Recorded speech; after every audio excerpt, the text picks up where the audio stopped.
The 81 chapters of the Tao Te Ching are not really standalone.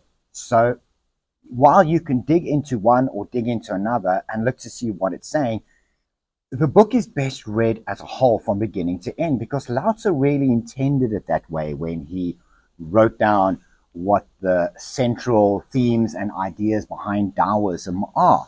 And if we remember from chapter 1, it started with the words, the Tao that can be told is not the eternal Tao. And really what he was saying there is that written words cannot define what the Tao is. Spoken words cannot describe what the Tao is. Instead, it is through experience of the Tao. It is through reading the words, it's through imbibing it, it's through taking it in, it's through living the experience of the Tao that we come to know what the Tao is and how it directs us through our lives as we move through the flow of the Tao.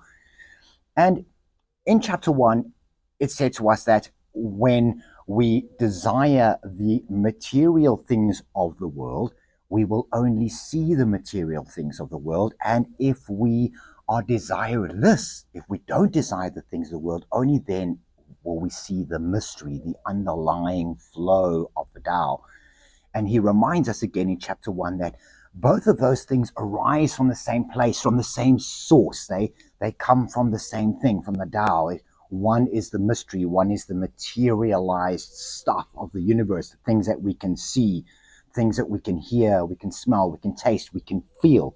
Now, in chapter 2, he moves on and he describes what the material world is by how we assign value to something. So let's read this quickly. So, chapter 2 of the Tao Te Ching. Under heaven, all can see beauty as beauty only because there is ugliness. All can know good as good only because there is evil. Therefore, having and not having arise together. Difficult and easy complement each other. Long and short contrast each other. High and low rest upon each other. Voice and sound harmonize each other. Front and back follow each other. Therefore, the wise go about doing nothing, teaching no talking. The 10,000 things rise and fall without cease, creating yet not possessing, working yet not taking credit. Work is done, then forgotten, therefore it lasts forever. What Lao-Tzu is doing in this chapter is describing the material world by how we assign a value to something. He says, if we are desiring the things of the material world, then what are they? And it's largely subjective, because a task is easy because another one is hard. Something is long because something else is short. Something is beautiful because another is ugly. And yet, one cannot exist without the other. As he says, the 10,000 things rise and fall without cease. Good and bad, night and day, light and dark, these are all part of the same system. Now, that is really the central, or one of the central messages of the yin yang, the main symbol, if you were, of Taoism. And it contrasts to what mainstream religion teaches. In mainstream religion, a lot of that is about, well, it is the triumph of good over evil.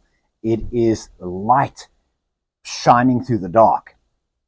And if we remember that the yin yang is not quite as much about the male and the female, the night and day, the light and dark, as people will, but because it's a circle, because it's a cycle, it reminds us that circles and cycles are natural, that differences are natural, that everything arises together and is part of one system. And unlike what mainstream religion teaches us, if we remove one part of the system, if we remove the evil, if we remove the dark from the light, the system itself collapses. One cannot exist without the other. This is the message of the yin yang, and both of these arise together. They have to exist together, much like two sides of the same coin. If you remove one side, is it a coin any longer? So what Lao-Tzu is saying here, just to keep it very, very simple, is that something only has value when we give it value, when we compare it to something else. And moving forward into chapter 3, which we'll do in the next episode, he now takes that forward and says, if we assign value to things, do we also assign value to people? Is one person more important than another? And he gives us his thoughts.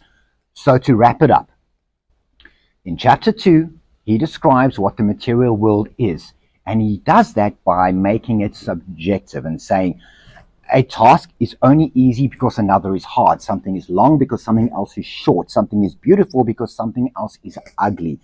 And something only has value, whether that be gold, whether that be diamonds, whether that become a particular property, a car, as something, because we've compared it to something else and we have given it value.